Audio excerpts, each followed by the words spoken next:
Okay, so here we are with the Newfangled Audio Recirculate delay plugin. Now there are so many delay plugins out there, I couldn't possibly count them all. And I've got some really excellent ones from Timeless, FabFilter to McDSP to Softtubes, Tape Delay. To me, those all sound really lush and wonderful. And then I've got a plethora of clean delays if I need that. So why would I be interested in using and reviewing another delay? Well, it's because this one sounds spectacularly good to my ears. And what I find with delays is, the way I break them down, you've got your clean delays, which allow a lot of control and are really useful, I find, for if you want to use a delay to create space.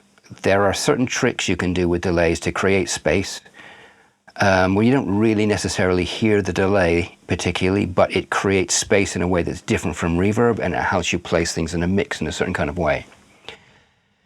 And for that, a clean delay can be really useful if you know how to set it up right, because it has that kind of fine control that you sometimes need. But I don't find that clean delays, for me, do the other thing that delays are great for, which is reinforcing a sound and making something sound larger than life.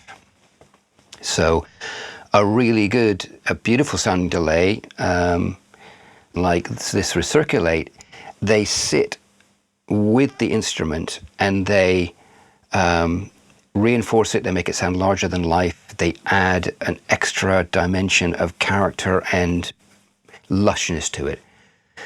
And to me, that's really hard to find in a delay that really does that well, because you don't want to hear in an obvious way a repeating echo that goes on and on. You want it to reinforce the instrument and then kind of gracefully drift off behind it without you really hearing it as in lots of repeats going on. So that means what does that is saturation, the feedback gradually decaying, degrading more as it feeds back, gradually losing high frequencies as it feeds back, and some pitch variation. Those are the kind of things that normally give you that. And it's really hard, I find, to do that well. I rarely find a delay, I've tried lots of them, that really create that beautiful lush sound that you get out of some of the old analog ones. The trouble with the old analog ones is they're really hard to control, and they tend to have a sweet spot that sounds really good, but outside of that sweet spot, they don't sound so great. And they kind of do what they do, and if you like that and it works for a particular mix, great. But if it doesn't, then you can't really do much with it.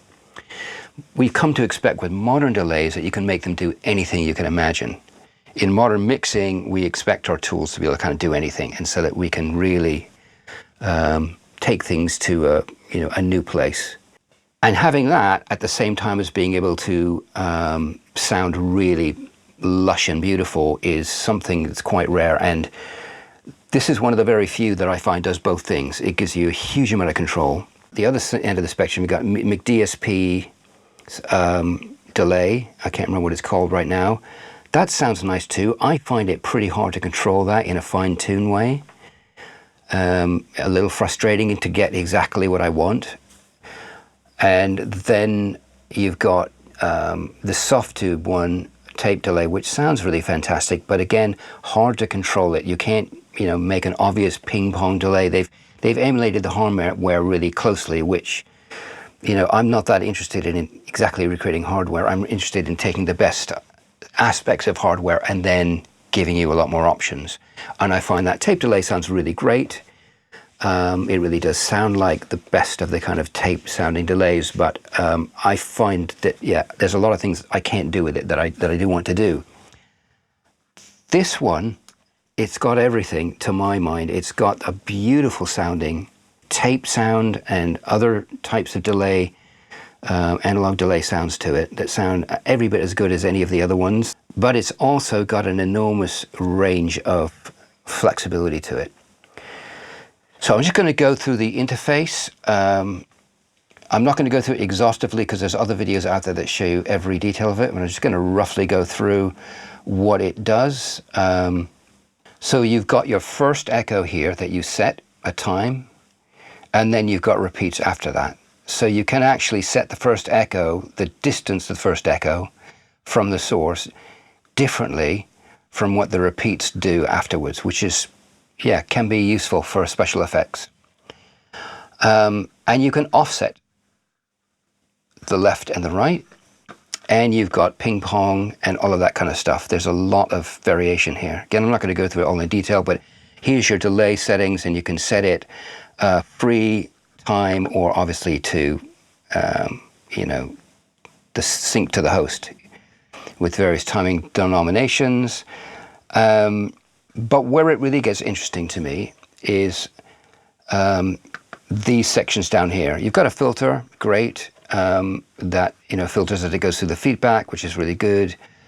And you do actually have different kinds of filters, really useful. So there's quite a lot of variation there possible. And for what they're calling soundstage, you've got stereo kind of spread. You've got some reverb you can add into it, which is super useful to have mixed in with the delay. You've got modulation. You can change the speed, decay of the reverb, how much feedback from left to right you get on the stereo spread. A lot of variation on the spacious soundstage element of it. Fantastic. And what's good about these in particular, I find, because there's other reverbs, other delays that have these, they just sound really good. Sound really, really good. And the space that they create is just really easy to work with and really nice. So let's move to this section. I'm going to come back to character. So this section here, ducking, you know, to me, that's really a necessary thing to have in a modern delay. And this has a really good ducking. It works really well. It's not fiddly set up. You just turn it up and it just works. You turn it up here and you can change the speed that it recovers from here. You can compress the echoes. You can put a gate on here. So there's a lot there. But for me, what's really great about this dynamic section, because lots of them have these things, is this transient shaping here. So this is amazing because you can knock the transients off of it or add more transient to it. So if you really want to hear those transients repeating, you can bump them up or you can pull them down. So if you don't want to hear, oftentimes what really makes something distracting with a delay is that you hear the attack of the sound repeating. Well, here, and I go through all sorts of things with transient designers to get rid of that on my delay.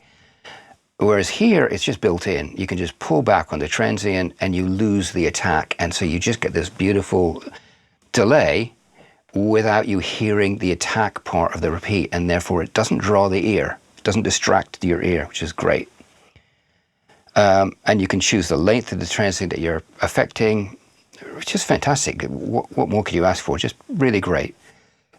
Really well thought through. So there's more, but I'm not going to go through the whole thing as I said. What I am going to do is let you listen to this and get a sense of the flavor of it, and then I'll mess around with some of the presets. So this is a trumpet. I'll play a little bit with it in the mix and then I'll solo it. So let's have a listen to it, and I'll take this in and out. I'll start with it out and then I'm going to bring it in. So that's where I'm muting it there.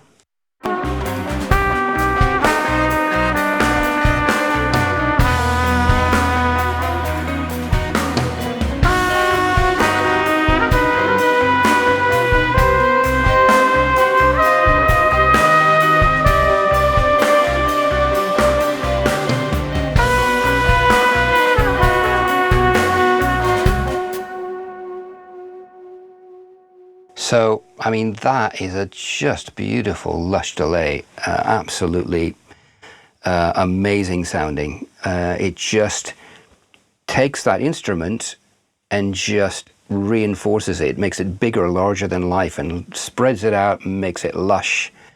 Just fantastic sounding. And you don't hear the repeat in an obvious way because I've taken off some of the transient. So I'm going to solo that now so you can hear it a little bit more in detail.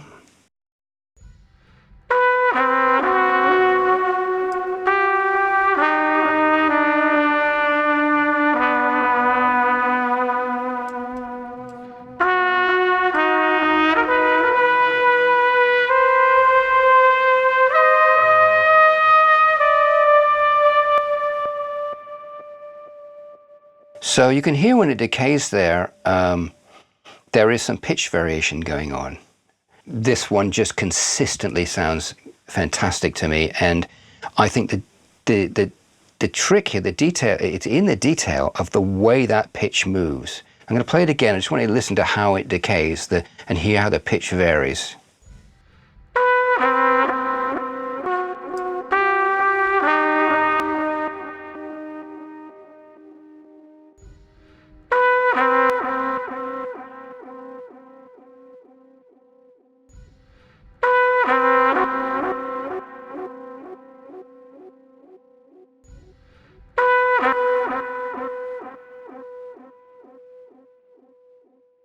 So you can hear it's pretty subtle, and yet it's definitely changing. The pitch is definitely changing as it moves, and that's partly what I think makes it sound so lush.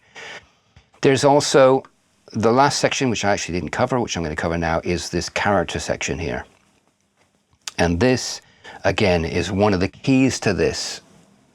The why this thing sounds so good, I think, is one, they've done the modulation right. I haven't even got that much on there, but they've really made it sound special. I don't know what they've done. It's the shape of the LFO or something just makes it sound beautiful, organic sounding, for lack of a better word. So character is the other big thing about this, and it's got a lot of variation here. So it's got drive, but it's got a whole bunch of different types of saturation distortion here. And they all sound really good and really different. I mean, they don't just not just stuck a bit of saturation on there. They've really spent the time to make these things sound really distinct and give a different atmosphere, is the best way of putting it. Great job on that. I think that's part of the key of what makes this thing sound so good. So I've got the warm one on here, which to me doesn't sound particularly warm, but it just sounds really nice. They all sound good in different ways. And I've got a fair amount of drive here. And then they've got this other thing that they call grit. Now, I don't know what that is. I've always found grit a funny word that became fashionable a few years ago in audio circles. But I always think about getting grit in my eye or grit in my shoe and thinking, like, I don't want that. I want like a smooth, kind of saturation, or I want something that's like a tight distortion. I don't want something where I get grit in my eye.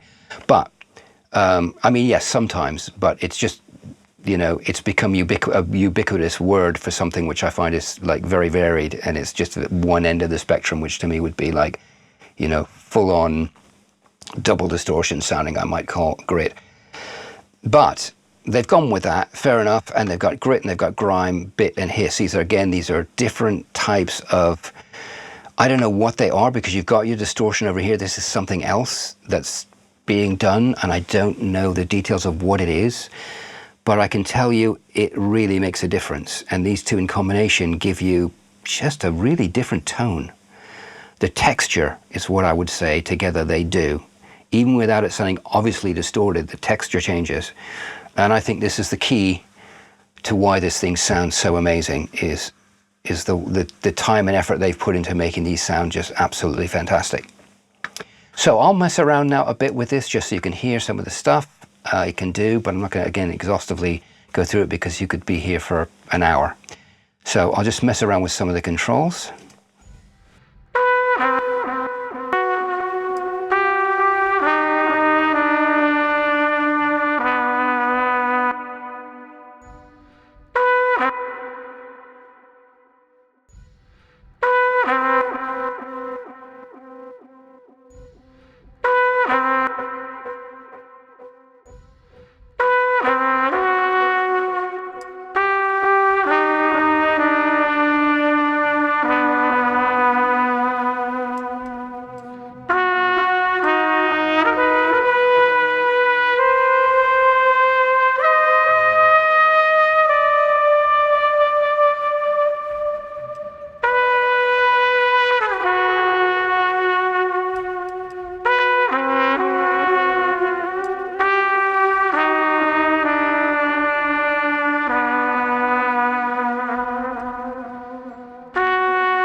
So I didn't mention those modes up here, but it's got different modes here, and I had it on pitch warp, and I was talking about this modulation here as what's modulating the pitch, and it does.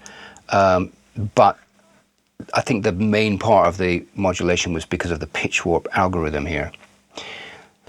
But yeah, you have this standard one, pitch warp granular, which is useful if you want something a little bit more mangled, and ping pong. So yeah, huge amount of variety here. So yeah, I hope that was useful, and I highly recommend this. I think it's just one of the best sounding delays out there, which is why I like it. Yes, it's got a lot of variation and things you can do with it, but more than most, for sure. But it's the sound that really makes it a winner. And I also have to say, it's really easy to work with. There's another thing that I think they really got right. I mean, it's just so easy to set the delay and kind of see what you're doing. And it snaps here if you want it to snap. There's a lot of things that they've just thought through well. Really like the interface too.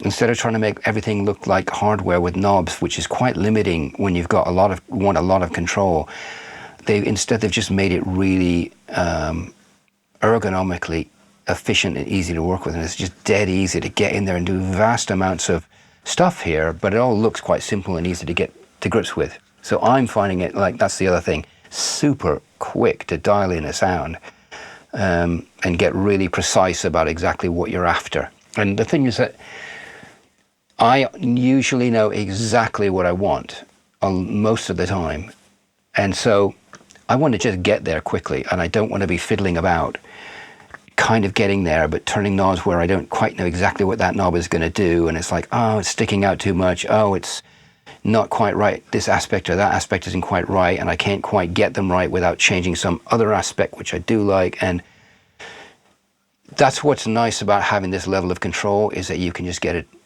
exactly how you want it really, really quickly. So yeah, big congratulations to them. I think they've done an amazing job. And so I hope you found this useful. If you did, do give the video a like and subscribe and ring the bell and press the thanks button, and all of that is really helpful to keeping the channel going, and hope to see you next time.